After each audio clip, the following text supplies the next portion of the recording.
Much? By my mom. Wow. I think she deserves. Oh, Yeah. Thank that is you. heavy. Well, thank you so A much. lot. It's a sweet. Okay. And it was made by my dad. Okay. It's a personalized diamond painting. Oh, I need to get the diamonds. diamond painting. Wow. I hope they're real. Real diamonds. Papa, we can sell one of them. I hope so. Maybe next time. Maybe next time. If we make a lot of money, we can make like real diamonds. Okay. Okay. We get to know you already during live. Live and dinner. Okay, why should we pick you? Why should you pick me aside from my collective experiences and the wisdom that I gained through my work as a host, entrepreneur, news anchor, and model? You should pick me because I have the heart to serve. I really work hard because at the early age of 13, I started working to help my family and to finish my studies. And I have an action. I help the PDLs, the persons deprived of liberty, or the prisoners who also are part of my grand journey. Actually, the one that I'm wearing right now is weaved by the prisoners. This is called Solihiya. Yes, they're part of my journey. So I have the heart, I have the experience, and I make an action. So I will work hard for you guys. How famous are you in the Philippines? Because of I check your post.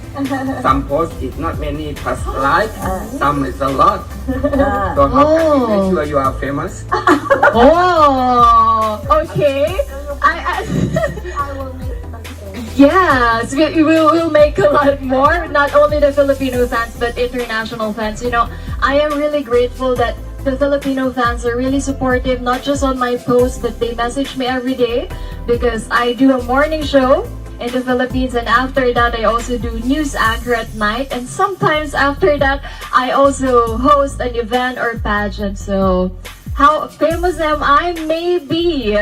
Not only Filipino fans, but Thai fans. I met a lot of Thai fans already. And Indonesians are messaging me. And some are Latinos. Yeah, so that's why I can speak a little. I learned a little Spanish like, Buenos dias, ¿cómo está?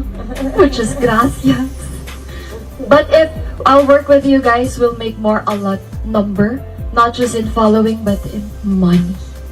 Which social media platform are you active in? Yeah, which social media platform I'm active? Everything. TikTok, I post there.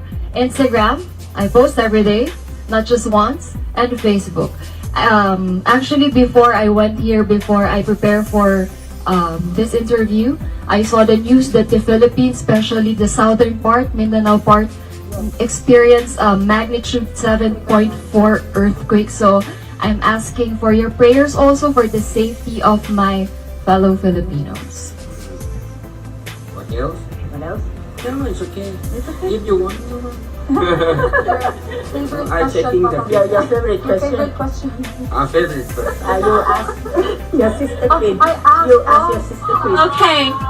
So aside from our country, who do you think should take home the crown this year?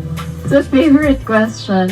I would like to see a woman who's also have a collective experience and wisdom, who have the skills, not just 4Bs, not just beauty, body, brain, and business, but also know how to balance. Because if you know how to balance everything, you will have a good behavior towards the organization and towards the people around you, because the queen will travel around the world. So if it's not our country for the back-to-back victory, but I'm praying for that, it will be my roommate, Belle, Thailand. Because I can also see her hard work, and sometimes before we go to bed, we had like a little chit-chats, and I know how really kind and big her heart is. Thank you very much. I hope you can this is the one.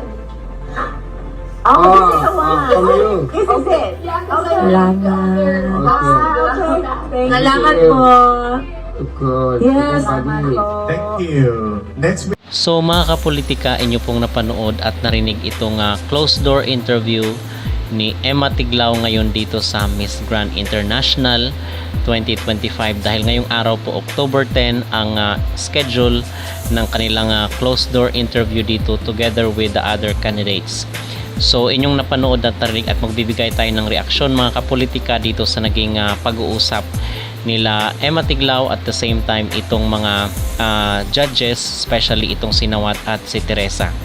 Pero bago ang lahat ay huwag kalimutang mag-like at mag-subscribe na rin kayo para updated kayo sa ating mga latest issue. At magbibigay nga tayo ng ating opinion, ating assessment, analysis matapos yung inaabangan na closed door interview ni Emma Tiglao dito sa MGI organization, especially itong sinawat. So andito rin po si CJ Opiasa.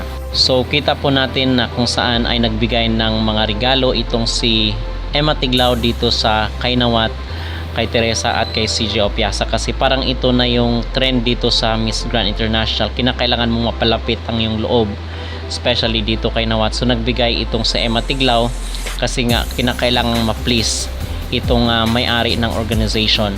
Pero I believe mga kapolitika na kahit ano pa yung gagawin siguro to the effort or yung passion ipapakita pa, siguro dito ay sa tingin ko sinawat pa rin mga kapolitika yung masusunod na kung sino yung gusto at paborito niya.